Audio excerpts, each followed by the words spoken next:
Oke, kita akan mencoba menanjak di medan yang parahnya ini. Kita jangan lewat jalan potong.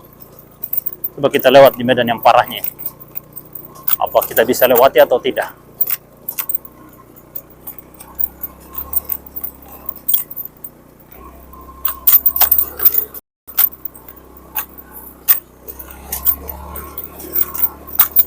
Medannya sangat kritis. Ini tempat ini, kalau di aspal ini, maka akan mengurai penderitaan warga Pulau Taliabu di medan ini.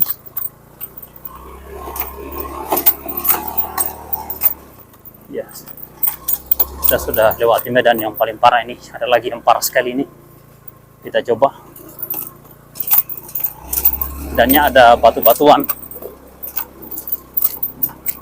Alhamdulillah kita sudah lolos. Tadi ke sana kita lewat di perkebunannya masyarakat.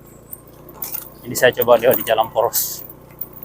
Ruas Gele Lede tanjakan Lise Kodi. Saya sudah berada di puncak Kodi. Puncak ini kurang lebih 200-an meter dari permukaan laut. Ya. Kurang lebih. Ya, lebih tidak banyak, kurang juga mungkin sedikit. Ya, bisa jadi 230-an kilometer, 230-an meter dari permukaan laut. Itu puncak yang tertinggi. Nah, saya sudah akan menurun dari puncak Kodi menuju ke arah Nipa namanya, perkebunan Nipa. Jadi perkebunan di Taliabu ini ada nama-namanya. Lise itu nama perkebunan, tapi di situ ada sungai Lise.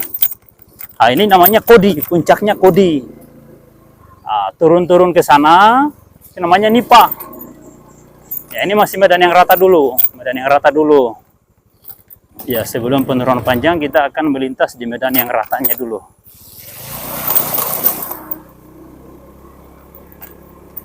Ya. Di tiap kali ada medan yang rata itu jalannya tidak rusak. Ya, tanahnya ini mengandung pasir ini, pasir padat.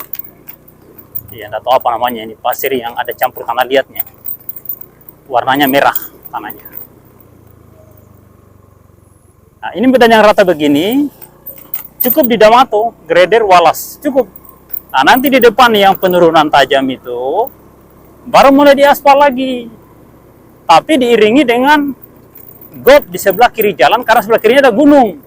Air yang meluncur dari gunung itu bisa merusak jalanan, merusak aspal. Jadi harus dari pinggir aspal di rabat beton, lalu langsung got. Nah, dan tepian tebing ini di fondasi, dibikinkan tanggul setinggi 1 meter atau 2 meter lah.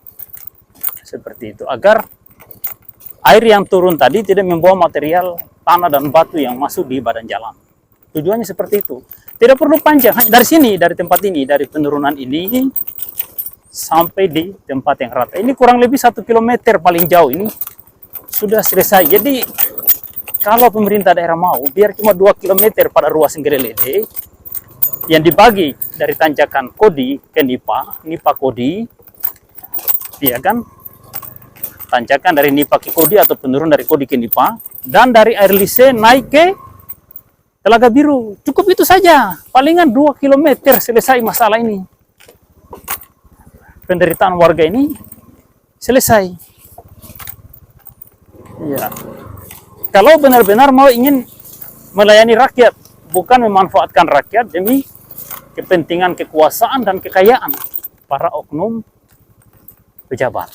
Nah, seperti itu. Mohon maaf, ini sekedar saran dan pendapat, karena warga Taliabu ini sudah cukup lama menderita. Selama Indonesia merdeka, jalan tidak pernah diaspal.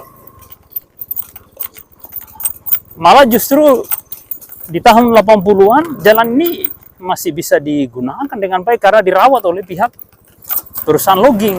Hanya dengan modal grader, di grader rutin. Ya, tiap beberapa bulan, tiap habis musim hujan, di grader. Ya, diwalas. Hanya begitu di perusahaan. Kendaraan lalu lalang dengan nyaman. Cuma pada masa itu karena penduduk masih kurang, ya yang memiliki kendaraan masih sedikit. Ya, sekarang ini penduduk sudah banyak, kendaraan juga banyak, tapi jalan tidak terawat. Dilihat saya melintasi bebatuan ini, medan yang sangat parah, yang saingannya penurunan lise atau telaga biru ke lise di sini. Ini saya jalan di atas bebatuan yang kadang batunya lepas dan bisa membuat ban tergelincir. Iya, sangat sulit sekali. Lalu matahari sudah semakin senja, sudah mendekati waktu maghrib.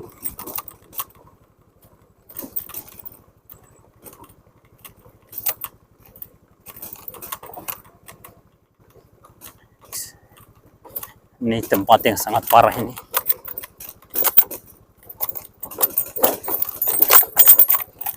Sangat berbatu-batu.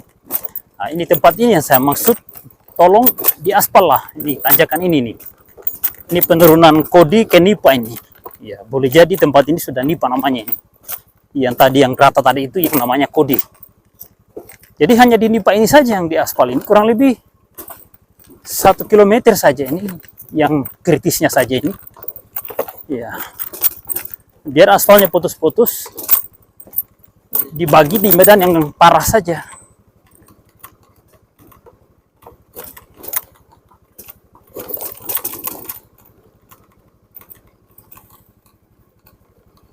Matahari sudah makin senja.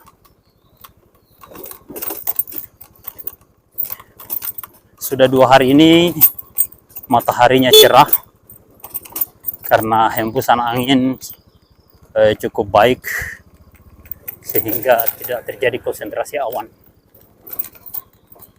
Di depan terbentang lautan Kepulauan Karang di depan Kecamatan Talaut Barat Laut. Di balik Kepulauan Karang itu adalah Kabupaten Banggai Laut, di mana di sana jalanannya seluruhnya sudah diaspal. Ini terbelah. Nah, ini. Kenapa dia terbelah seperti ini? Ini akibat karena tidak dibangun drainase yang permanen atau got permanen.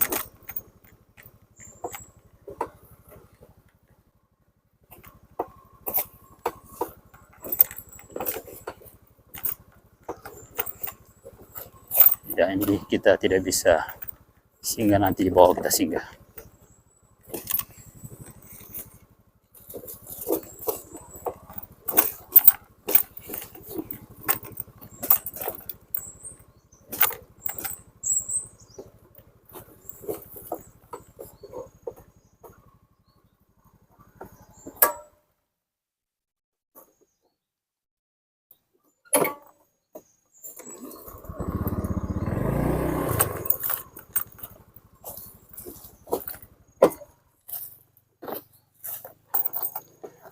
Nampaknya ada motor yang mendaki. Ya Allah, inilah suasana